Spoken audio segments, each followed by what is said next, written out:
les plantes fabriquent des substances antibiotiques, antibactériennes, antivirales. Les plantes se protègent des envahisseurs. Et ces substances-là, si on sait les extraire via différents moyens, comme par exemple l'extraction d'huile essentielle, eh bien, on peut s'en servir. Quand on mange des carottes qui contiennent du bêta-carotène puis qui contiennent des minéraux, les plantes ont fait un travail d'absorption, d'assimilation des minéraux du sol, des vitamines du sol, et nous, on les prend et elles sont déjà prêtes à l'utilisation, mais elles font la même chose avec d'autres substances qu'on appelle des principes actifs. Et ces principes actifs-là ont des propriétés sur notre organisme, des propriétés qui peuvent être justement phyto-hormonales, qui peuvent être antioxydantes, qui peuvent être nous fournir des minéraux, etc., etc. Donc, c'est à ça qu'on fait affaire. Il n'y a pas de magie, il n'y a pas de... Il y a pas de sorcellerie, hein? C'est pas du vaudou ce qu'on fait en naturopathie. On s'appuie sur le pouvoir guérisseur de la nature.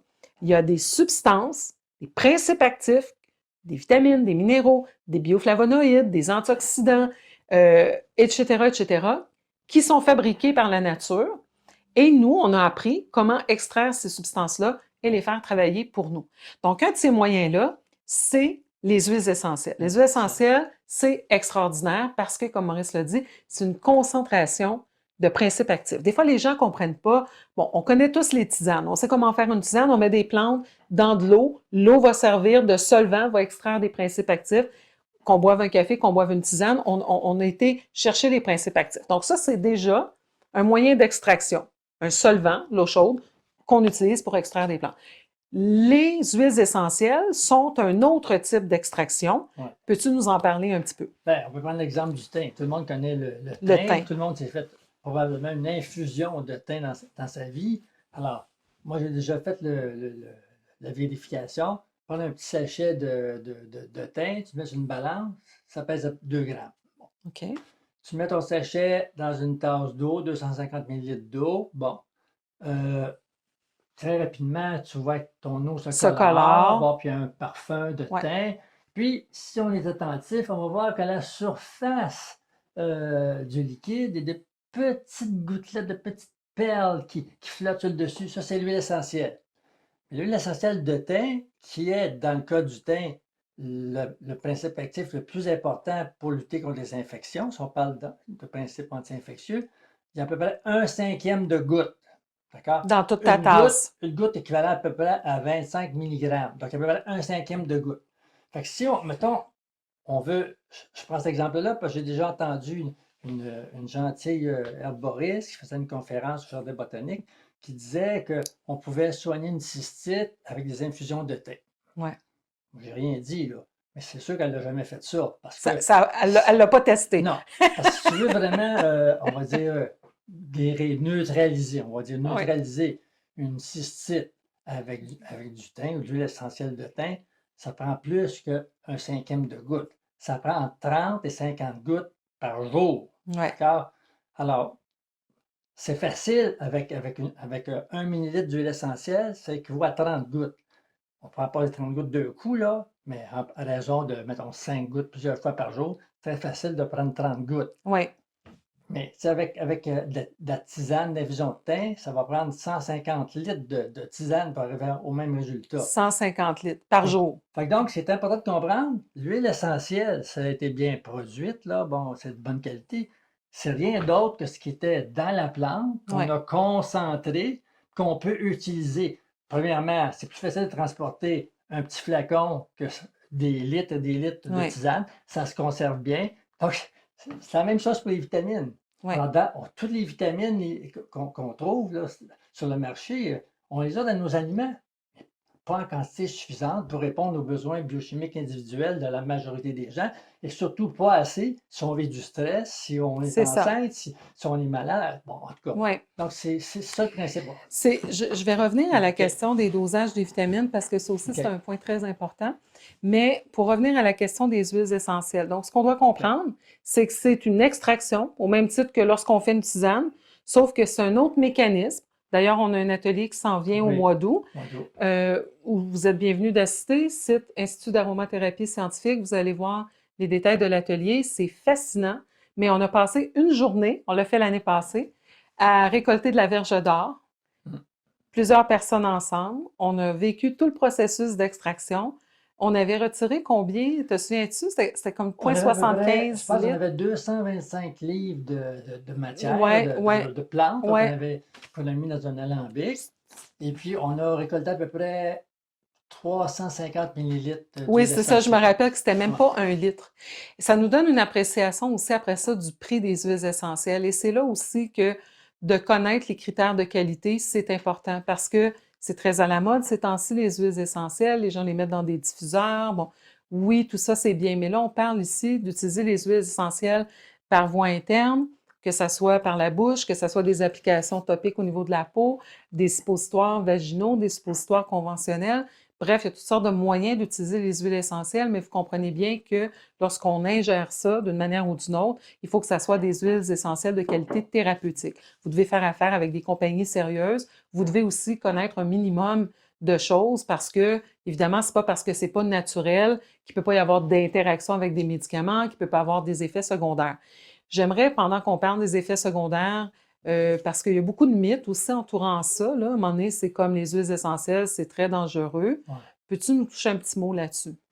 Ben, ça me fait toujours rire, tu sais, parce que si on regarde aux États-Unis, parce qu'au Canada, je ne connais pas l'équivalent. Alors, aux États-Unis, à chaque année, là, il y a un rapport qui est fait de tous les cas d'empoisonnement. Oui, On appelle ça Centre américain antipoison. c'est ça. Bon, en tout cas. Alors, ça fait, je pense, la 34e année là, que c'est produit. Puis il n'y a aucune mort due à la prise de suppléments. Naturel ou Non, que ce soit plantes, vitamines, huiles essentielles. Puis, bon an, mal an, il y a au-delà de 200 000 personnes qui meurent des effets secondaires des des médicaments que médicaments. prescrits. Fait que les dangers, ben oui, c'est sûr que si je prends un gallon d'eau d'un coup, ça ne sera probablement pas bon. Un gallon de jus de carotte, ça ne sera pas bon. Donc, les huiles essentielles, il faut apprendre à les utiliser, C'est ça. apprendre à les connaître. Mais elles sont inoffensives si on les utilise de façon intelligente. Oui. Il y a pas... Donc, c'est pour relativiser le Oui, danger. c'est Par relativisé. contre, je vais revenir à la OK, question de la cystite parce que, comme tu OK. sais, j'ai Ouais. vécu Ah l'expérience oui. dernièrement et je peux vous dire que c'est pas avec des tisanes qu'on peut se sortir de Hmm. ça. Il y a toutes sortes de facteurs dont on doit tenir en ligne de Ouais. compte, mais moi qui n'avais pas pris d'antibiotiques depuis 25 Mhm. ans, j'ai été obligée de prendre des antibiotiques, comme quoi on dit pas qu'on doit jamais prendre des antibiotiques, mais pendant 25 ans, j'ai pas eu besoin d'en prendre parce que justement, on a ces outils-là à notre portée. Mais là, j'ai dû en prendre. J'ai même dû en prendre 5 fois pour une cystite Hmm. récurrente. Et finalement, je suis pas arrivée à m'en sortir avec la question des antibiotiques. Ça a été avec des huiles essentielles, mais avec des dosages même au-delà. Toi qui, Maurice, est assez généreux sur les dosages, puis avec raison. Mais j'ai dû, dans mon cas, aller vers des doses beaucoup plus élevées. Donc, c'est ça. Donc, la question du dosage est extrêmement importante. C'est comme quand je vois, par exemple, la question du curcuma. Hein. Qui n'a pas entendu Ah parler ouais. du fameux curcuma, puis des recettes de petits laits golden milk là, sur Internet. Non, on se fait le petit lait avec le curcuma, mais on doit savoir, un peu comme tu parlais pour les goûts d'huile de thym, dans la racine de curcuma, qui est un peu comme une racine de gingembre, là, séchée en poudre, que vous achetez peut-être dans des sacs pour vos épices, c'est excellent. Mais si on parle de principe actif, le principal principe actif, c'est la curcumine, et la curcumine représente entre 2 et 5 de la plante. Donc, quand vous avez une cuillère à thé de votre curcuma séché en poudre, là, il y a 2 à 5 qui est de la curcumine. Et de cette petite quantité, on doit ingérer par la bouche 8 grammes pour modifier les paramètres d'inflammation au niveau sanguin. Donc, il faut faire attention à ces aspects-là parce qu'il y a beaucoup d'informations qui circulent sur les médias sociaux et tout ça. On va dire, oui, le curcuma est anti-cancer, est anti-Alzheimer et tout ça. Oui, c'est vrai, mais il faut respecter les dosages. C'est comme si, par exemple, vous prenez du Tylenol puis vous prenez un 25e du comprimé, ben vous n'aurez pas un effet analgésique, un effet antidouleur. Il y a une question de dosage. Donc, c'est pour ça que les huiles essentielles, comme tu l'as mentionné, c'est une façon intéressante d'arriver à des doses thérapeutiques. Maintenant, c'est sûr que l'huile essentielle, c'est une composante de la plante. Ouais. On n'a pas toute la plante entière. C'est pas une concentration de plantes, c'est une concentration de certains Ouais. principes actifs des plantes. Revenir à la question de la médecine orthomoléculaire. Ouais. Il y a dans notre milieu justement des gens qui aiment l'aspect de travailler avec des plantes entières, bon, des gens peut-être un petit peu plus puristes, entre Ouais. guillemets,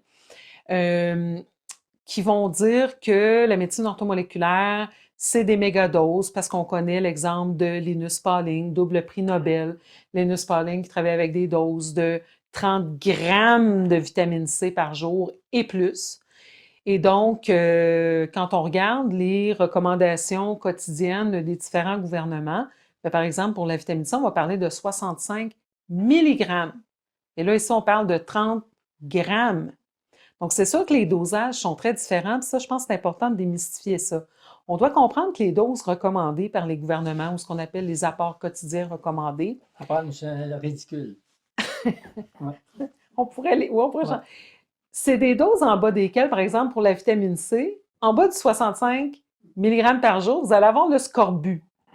À 66 mg par jour, vous pétez pas le feu, excusez-moi l'expression, vous avez juste pas le scorbut, OK? Donc, nous, ce qu'on veut, c'est travailler avec des doses optimales. Et ce qu'on doit comprendre, c'est que ces dosages-là, d'abord, ils ont été établis il y a très longtemps, souvent, sur des moyennes de gens avec des écarts types. Donc, ça ne tient pas nécessairement compte des besoins individuels. Est-ce qu'on a affaire à un sportif?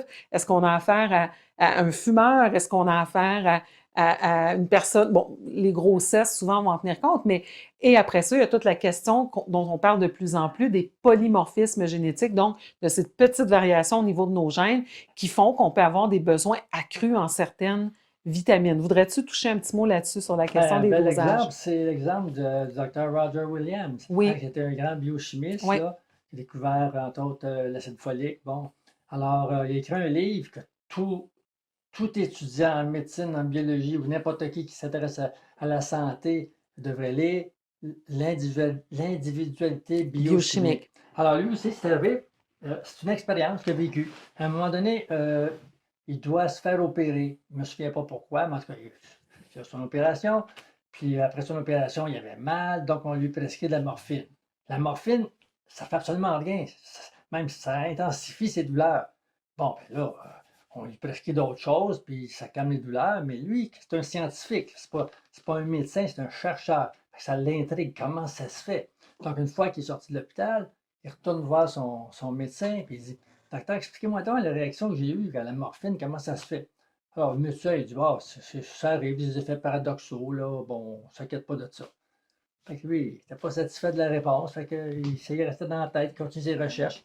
Puis un jour, il y avait des photos, pas des illustrations, mais des photos d'estomac, des gens qui avaient été autopsiés, là, puis on avait photographié leur estomac. Puis là, lui, il a eu son eureka, là. 20 estomacs, il y avait des morphologies différentes. Complètement différent. Puis il s'est dit, lui, il était biochimiste, un docteur en biochimie.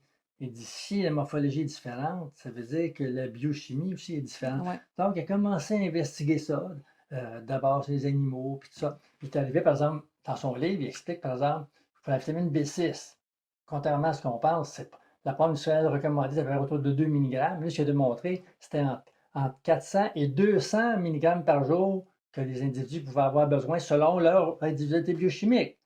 Alors, il dit très bien que ce n'est pas scientifique, les apports nutritionnels recommandés ne sont pas scientifiques, ne sont pas basés sur la science. C'est un arrangement pour faciliter le travail de l'industrie, finalement. Ouais. C'est ça, là. Pour avoir travaillé longtemps dans un ministère qui faisait des normes, les normes ne sont pas faites pour protéger les consommateurs, mais pour permettre à l'industrie de fonctionner. Absolument. On change les normes si l'industrie n'est pas capable de se conformer. On l'a vu, par exemple, pour la vitamine E. Bon, en tout cas, je ne rentrais pas là-dedans, là. Mais, bon, alors, répète-moi ta question. Je suis en train de On parlait des apports quotidiens recommandés versus la dose optimale ou même la dose orthomoléculaire, l'individualité revenons à la biochimique. vitamine C. Bon, la vitamine C, premièrement, c'est même pas une vitamine pour les humains. D'accord? Zen Gorgi, là, qui a eu le prix Nobel pour la découverte de la vitamine C en 1938.